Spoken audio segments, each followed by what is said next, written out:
Hello, I'm Dr. Colin, and as a chiropractor, I was successful enough to build a practice of 1,200 patient visits a week, consistently collecting $150,000 a month over 30 years in practice. Now, that just didn't happen by accident. Over the time, we built great systems and trained a wonderful team to make sure that we were educating our patients and giving them a reason to want to come in for chiropractic care long after the symptoms or pain, the initial complaint that brought them in the first place, was gone. We created a lot of lifetime practice members on very minimal new patients on a monthly basis that just wanted to stay and then pay and refer over the long term. So I want to discuss some strategies today that if you're doing any type of online advertising to help build your practice as a health practitioner, especially a chiropractor, there are things and systems to put in place, education systems to put in place to help get those leads to understand why they responded to your advertising in the first place so that they schedule, they show up, they get proper education systems so that they learn exactly why they should be there in your office and then stay for the long term. So you can take those leads, which are in many cases might be what we call low quality leads. And a lot of chiropractors talk about only getting low quality leads from their online advertising. But we can take those leads and turn them into high quality patients if we put the proper systems in place. And that's what we're going to be talking about in this video.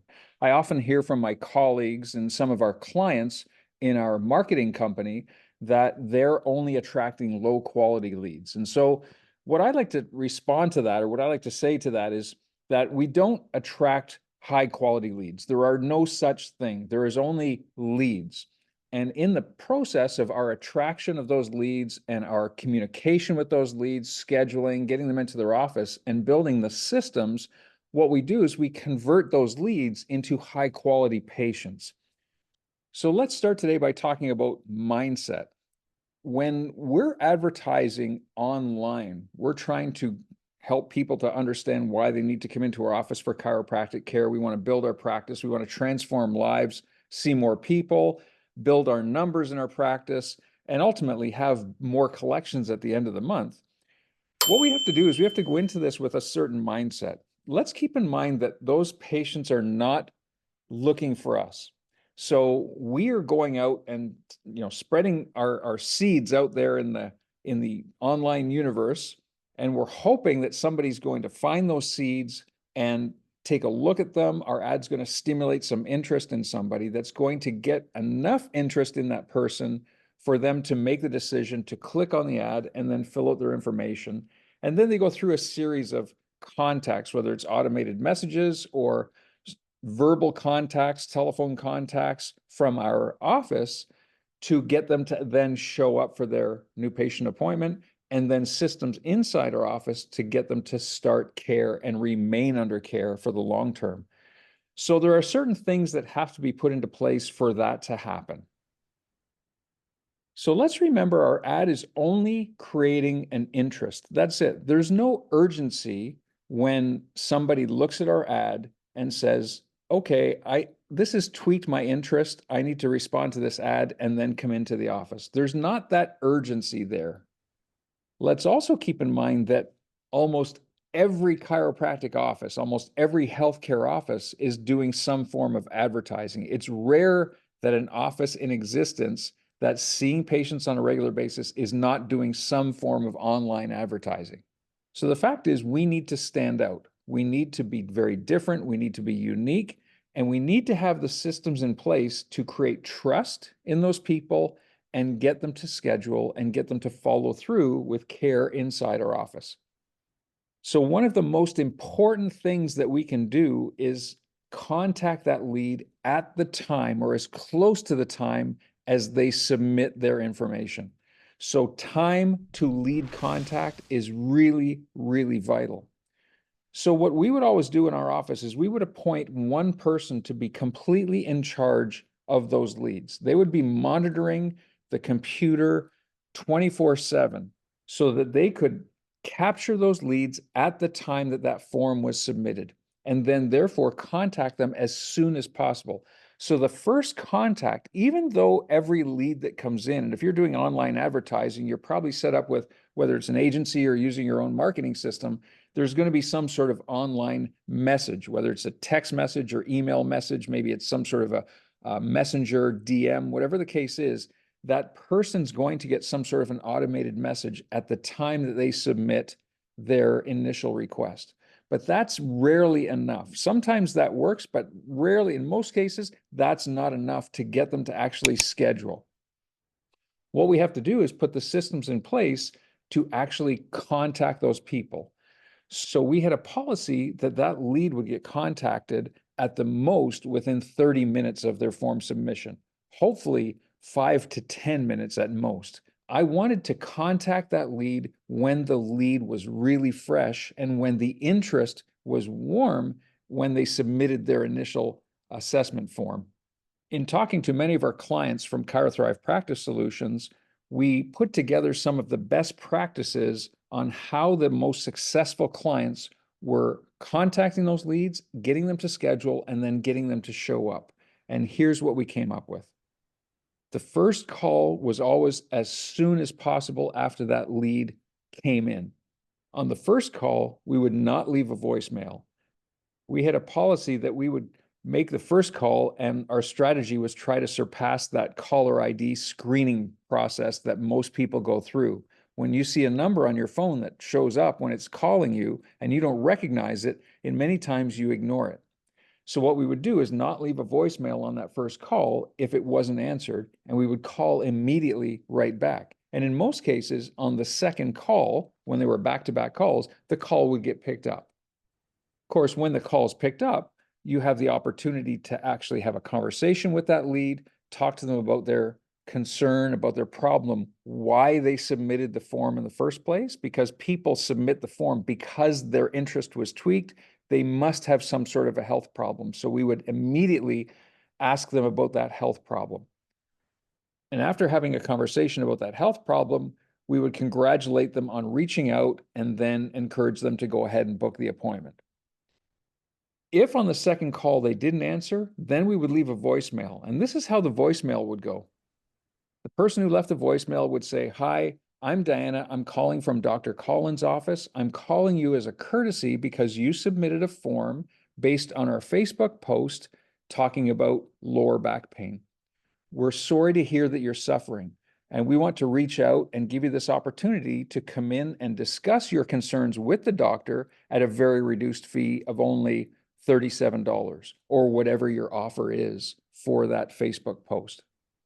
And then the message would continue to say, "If I don't hear from you, I will call back," and we would designate a time later today. It wouldn't be too much longer away than the current time that they were being called.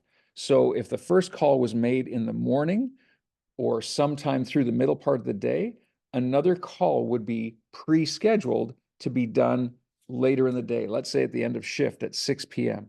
So Diana would say, "I'm going to call you this afternoon or this evening at 6 p.m. This will be the number that I'm calling from. When you see it, please go ahead and answer the phone. I will talk to you personally and we'll schedule an appointment together."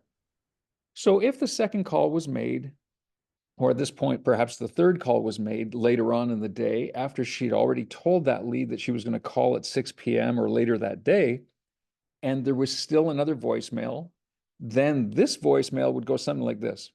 "Hi, this is Diana. I'm calling from Dr. Colin's office. This is the third time I've called today. I don't want to keep bothering you. Please do me the courtesy to let me know if you're not interested in getting your concerns, your health concerns looked at, then please just give me a call or send me a text back and tell me that you're not interested. However, if you are interested, you can go ahead and book with the online link that was sent to this number by text message, or you can give me a call back at this number. I'll be available until 9 p.m. this evening." And then she would go on to say that if for some reason I don't hear from you, I will be calling back tomorrow at 11 a.m. from this number. If you see this number, please go ahead and pick up, and I'm happy to schedule an appointment for you at that time. We always went into this with a mindset of compassionately aggressiveness. in the fact that these people need help. Some people are suffering, they're sick and dying, they're taking medication, they don't have an answer for their problem.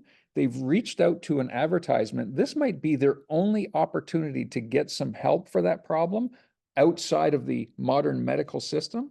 So we would take that mindset and be as aggressive as possible in trying to reach out virtually and grab their hand to bring them into the office. And in many cases, people after the fact would thank us for our persistence because there's an element of fear, there's uncertainty, there's skepticism on the side of the lead that prevents them from taking the steps to actually go ahead and book that appointment. So we would take that into consideration and say, we're going to do whatever we can to help that person book their appointment. They have a problem. They ultimately want to come into the office, but there's something inside them that's stopping them from making that commitment. So we would take that into consideration and make sure we did everything possible to help them make that appointment. And many people would be so thankful for that. When you're calling leads, when you're talking to leads, never ever look at it like you're pestering them or you're bothering them. Be compassionately aggressive. They responded to your ad. They have a problem. They're the ones that reached out first. All you're doing is trying to facilitate that connection and help them bridge the gap and get into the office. And you can open the door by saying, if you're not interested, please at least just let us know and we'll stop calling. But we're going to keep calling until we get in touch with you and schedule that appointment for you because we don't want you to continue suffering with this same problem. We've done a first call, not left a voicemail. We've done a second call, which is immediately back to back, and left a voicemail telling them when we're going to make the next call. We've made then the next call, which is now our third attempt, usually on the same day or very early the next day. And we still haven't had contact. In the meantime, they've still been getting automated text messages from our computer software system or automated emails from our computer software system, and they haven't responded at all. Finally, we give them one more chance on the third call. And this is how the third call would go. Hi, this is Diana from Dr. Colin's office. I'm calling one last time. This was going to be my final attempt to try to reach out to you, get in touch with you, and schedule that appointment for you. So if you get this message, please call me back at this number if you'd still like to obtain our offer for coming in for that reduced fee of $37 for your examination. Dr. Colin is concerned because you did reach out because you have a problem and would like to prioritize the time for you to come in so he can see you, consult with you, examine you, and give you an opportunity to get that problem corrected if it's something that he can help with. After the third call and the day goes by or that time frame goes by and the person still hasn't responded either by text message, by email, or called back, then we take them and we put them into the limbo file. Now, the limbo file doesn't mean that they're dead. They're just not interested. They obviously responded to the ad. They haven't engaged. They haven't called back at this point. But what we'll do is we'll give them a bit of a hiatus. Some people, obviously, they have a problem, but there was not enough urgency, or we didn't create enough urgency by our phone calls, by the text messages they received, by the emails they received to get them to schedule at that point. Doesn't mean they're never going to schedule. So what happens is what we do is we put them into an email or a contact nudge campaign. And approximately a week, they would get another text message or another email saying, hey, we're just reaching out one last time to see if you're still having the problem and see if you would like to take us up on the idea of getting scheduled. We don't talk about the offer. We don't talk about anything. We're just reaching back out to them out of concern to say, do you still have this problem and would you like to get it addressed? Now, let's say that we're successful and we actually get in contact with that person and they have responded to our calls. We've actually booked an appointment, or perhaps they've responded to one of the automated text messages. They've clicked on the calendar link and they've actually gone ahead and booked a calendar. Now, that doesn't mean it's 100% that they're actually going to show up in our office. So we put systems and procedures in place to get them to try to show up in our office and really try to eliminate no-show rates. So after they're booked, they're going to get an automated appointment confirmation text message to their phone to say, we've acknowledged their time that they've requested and they're booked on the calendar. Now, a lot of different options can happen at this point. After she contacted them, she would say, "We've got your appointment request, and to hold your appointment, we're going to take a credit card or prepayment because you're getting such a special fee. We can't afford to have no-shows because we have such a large waiting list to see the doctor." We always found that those patients who actually prepaid or left a credit card, we would have approximately a 95 to 98% show rate. It would be rare that somebody wouldn't show up or at least contact the office if they couldn't show up when they had prepaid or left a credit card on file. The next part of that step would be to send new patient paperwork to them. We found that patients that did their new patient paperwork were more engaged. We had the information beforehand. It also gave the doctor some good leverage to be able to go into that new patient examination with some preparation, knowing more about that person, some of their health history, and the problems that they were having. If you're sending new patient paperwork to people, at least get to the fact where they can fill it out on an online form. If you're sending PDF files to somebody that they actually have to download, print off, fill out, scan, and send back to you, that's a lot of extra steps, and it usually doesn't work. In most cases, they won't do it. They'll either, if they do print them off, sometimes they won't send them back in previously. They'll bring them in on the day of, which is not a bad idea, but it's still much better to have an online form that's very phone compatible that they can open up on their phone. Most people will use their phone for communication in this regard, and they can fill out, and a series of check boxes is really helpful on an online form, and then they can submit it and it immediately goes back to the office. Another strategy that worked very well, and some of our clients are doing this, is actually a doctor pre-consult time. So the staff would call that person and say, in order to prepare for your appointment on Tuesday at 10 a.m., the doctor would like to set up a time on Monday or on Friday, whatever that time frame is, at 11 a.m. to call you and do a pre-consult before you come in. That's going to help the doctor prepare, know more about your health history, so that we can be very efficient for your time and as thorough as possible with your consultation and your examination. So the time would be set up and the doctor would call. And when that pre-consult happened, the show-up rate was automatically 100%. That person, it was an opportunity to build trust. It was an opportunity to have a conversation directly with the doctor beforehand. And it really removed all of the fear or all of the uncertainty or the skepticism that that person might have. And it got them to come in literally every single time. The person would always be put in for a reminder call the day before. And if that reminder call went to voicemail, it would ask that person to either call or text the office back just to confirm their time and say that, yes, they were still intending on coming. And then another reminder call would happen the day of the appointment, usually an hour to a couple of hours before, just to say, hey, just a friendly reminder. This is Diana from Dr. Colin's office, that you have a new patient appointment with Dr. Colin at 11 a.m. And this call would happen at 9, 9:30, 10 o'clock in the morning, just to let them know. Sometimes that was done also by an automated text message, just as a friendly reminder to say, hey, your appointment's coming up in an hour. Now, also, to build great trust when that person actually showed up in the office, we had a policy that the staff would treat that person like the most important person of the day.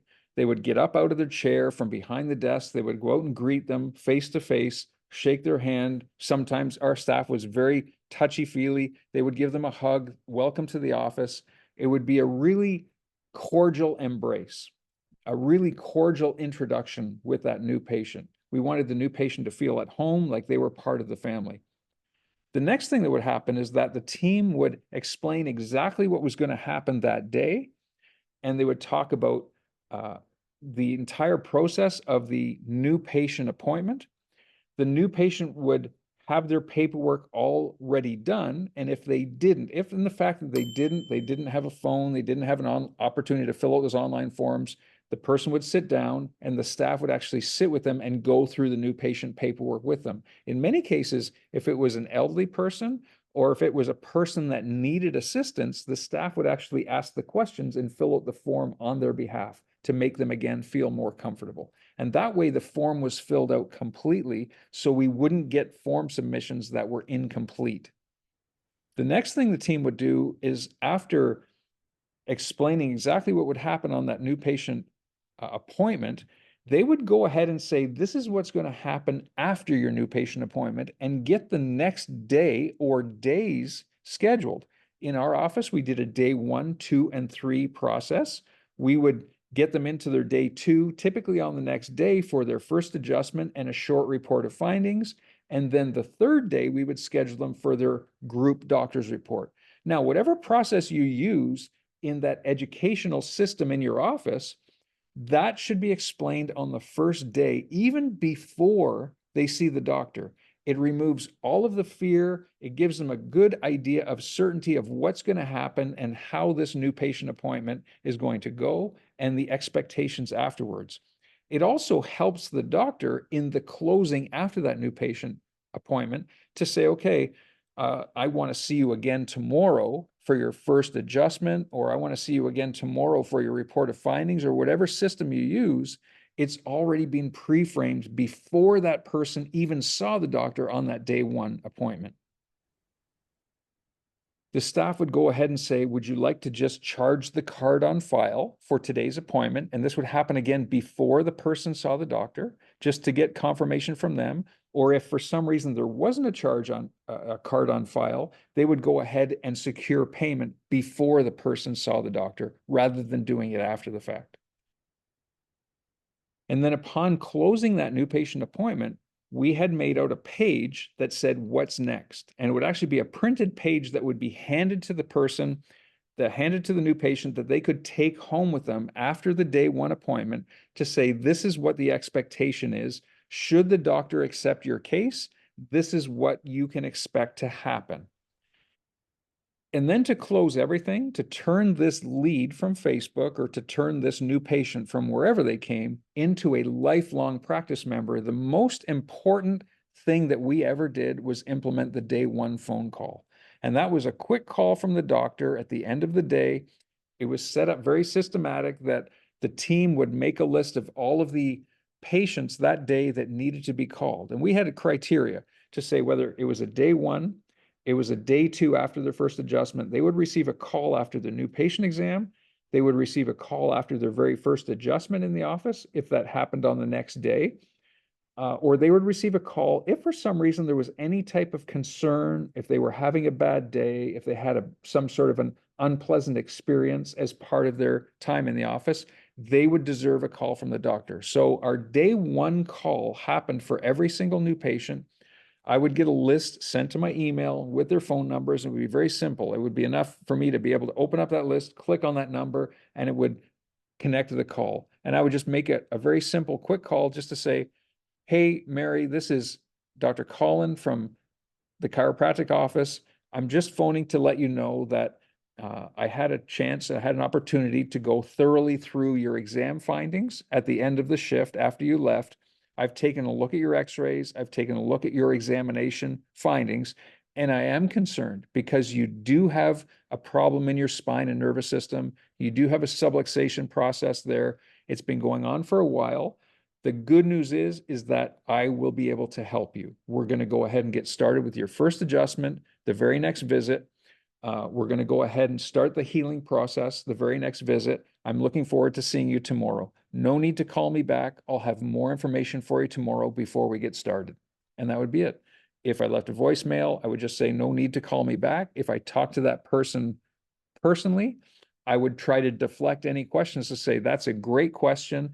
I'd like to be able to spend the time to answer that properly when I see you in person tomorrow. Would that be okay? And of course they would say, yes, fantastic. I'll see you tomorrow at 9 a.m. I would have their next appointment time right there. So I would verbally confirm on the day 1 phone call of when they were coming back to see us.